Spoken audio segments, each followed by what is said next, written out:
안녕하세요. 국유신동 주주 그리고 대여 시청자 여러분들 반갑습니다. 저는 국유신동 관련해서 여러분들이 투자하시면서 알고 계셔야 되는 중요한 이슈와 주가에 영향을 미칠 만한 요소들 전달해드리는 멘토 이진욱입니다. 자, 오늘도 구리 가격에 대해서 함께 좀 얘기를 해볼까 합니다. 현재 이 구리 가격이 약 13,300달러를 돌파하게 되면서 주가도 같이 급등이 나왔었죠. 하지만 지금은 주가가 어느 정도 소강 상태를 보이고 있습니다. 자, 왜 소강 상태를 보이는지도 잠시 뒤에 제가 다 알려드리도록 하고요. 현재 이 구리 가격이 지금 1만 달러보다 4배 더 오를 수 있다라는 또 전망이 나오게 되면서 제가 오늘 같은 소식도 전해드릴 수 있도록 하겠습니다. 자, 전망도 중요하지만 우리가 또 리스크적인 부분도 함께 생각을 해봐야 되겠죠. 긍정적인 부분과 리스크적인 부분은 어떤 게 있는지도 전체적으로 확인을 해보는 시간들 가져보도록 할게요. 자, 구리 가격 먼저 함께 보도록 하겠습니다.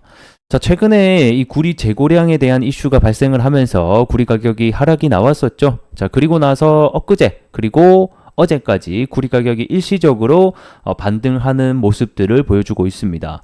어제 이제 구리 가격이 어느 정도 반등이 나오면서 오늘 이 구리 관련주들이 오전장에 잠깐 반등이 나왔다가 지금 또 선물 가격이 살짝 하락함에 따라서 좀 반납폭을 내려주고 있는 상황입니다.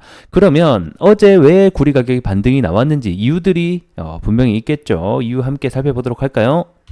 자, 어제자 뉴스에 고가에 행진한 국제 구리 가격 지금보다 4배 더 오를 수 있다라는 급등의 전망 뉴스가 나오게 됐습니다. 자, 헤지펀드 매니저는 구리 가격이 앞으로 4년 정도에 걸쳐서 약 4만 달러까지 상승할 수 있다라고 얘기를 했네요. 현재 1만 300달러이다 보니까 4배가량이 더 상승할 수 있다라고 예측을 하게 됐는데 왜 이런 전망을 내게 됐는지에 대해서 하나하나 보게 되면 자, 전 세계적으로는 전기차, 태양광, 풍력, 발전소뿐만 아니라 이렇게 해서 수요가 급증하는 방향으로 나아간다라고 얘기를 하고 있어요. 제가 들었던 말씀 중에 하나가 최근에 이 구리 가격이 상승이 나오게 된 배경이 아무래도 이 미국의 전력 인프라 교체 수요와 이 신규 데이터 센터에 대한 수요가 동시에 반영이 되면서 이 AI 센터에 대한 이슈 부각으로 함께 소재로 구리가 상승을 하게 됐죠. 자, 그럼 1차적으로 우리가 생각해 볼 게 AI 관련 때문에 구리가 상승을 했어요. 근데 앞으로 이런 신재생 에너지의 확대, 태양광 패널이라든가 풍력 발전소가 여전히 남아 있습니다. 그래서 태양광 패널이라든가 발전용 모터에 들어가는 곳곳에 결국 또 구리가 쓰이거든요. 그리고 또 하나 우리가 봐야 될 게 전기차가 있습니다.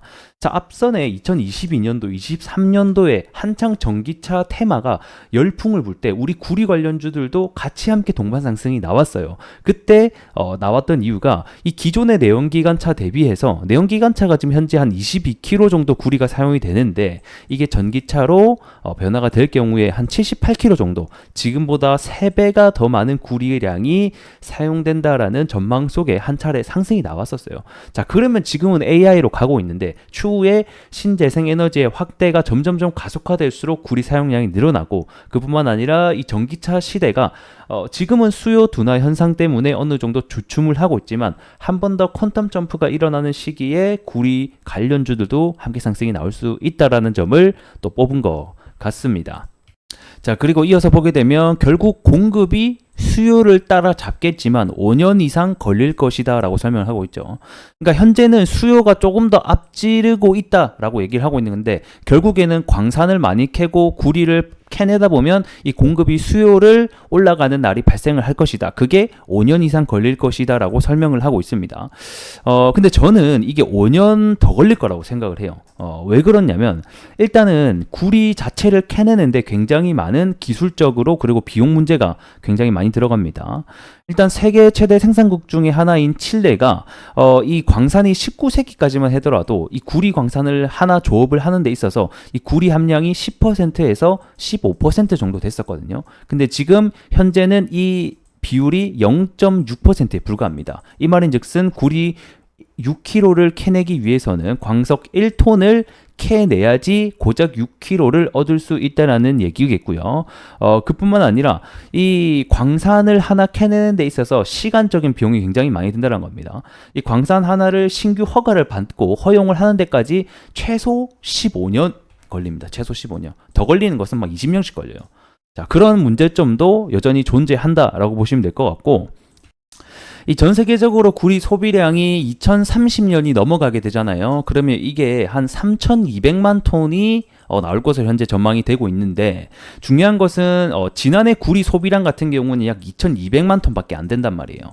자, 그렇게 놓고 봤을 때 구리 강산이 평균 15년 이상이 걸리고 생산 증가율이 연평균 1%에서 2% 정도 늘어난다라는 가정을 하더라도 2030년이 되게 되면요, 약 600만 톤 이상이 현재는 수요가 부족할 것으로 전망이 되고 있습니다. 자, 그리고 이 과거의 원자재 사이클이 한번 이 슈퍼 사이클을 타잖아요. 그럼 최소 6년 정도는 지속을 하는 이런 데이터, 백데이터가 있습니다. 그렇게 놓고 봤을 때 적어도 이제 시작한 이 구리의 슈퍼 사이클이 뭐 2030년까지 앞으로 6년 정도는 충분히 계속해서 타고 올라가 주지 않겠나라는 저는 좀 그런 생각이 드네요. 자, 거기다가 AI발뿐만 아니라 여러 가지 신재생이나 전기차가 수요가 만약에 더 급증, 그리고 에너지 전환이 빠르게 될 경우에는 이것보다 조금 더 빨리 올라갈 수 있다라는 전망도 계속해서 나오고 있습니다. 그래서 2030년까지 뭐 600%, 900%까지 급증할 수도 있다라는 뭐 어느 정도 전망이 있기는 해요. 그래서 이거는 말 그대로 일단은 이러한 전망을 가지고 있다. 우리가 주가가 올라가는 게 여러분들 뭡니까? 기대감이거든요. 꿈이에요, 꿈. 기대감을 가지고 보통 주가가 그리고 가격 상승이 일어나는 거고, 그 뒤로 따라서 실적이나 뭐 어떤 재고량이나 이런 걸 데이터를 바탕으로 해서 여기서 더 갈 것이냐 말 것이냐를 중간 데이터로 계속해서 결정을 내리기 때문에 일단은 전망치는 괜찮다라는 것을 우리가 확인해 볼 수 있을 것 같습니다. 하지만 우리는 또 투자를 하는 사람들이잖아요. 투자를 하는 사람들은 이러한 장점도 알고 있어야 되지만 분명히 리스크적인 부분도 알고 있어야 된다고 생각합니다. 그럼 리스크적인 부분이 뭐가 있는지도 한번 보도록 할까요? 현재 가장 문제가 되고 있는 것 중에 하나가 바로 이 구리 재고량이 될 것 같습니다.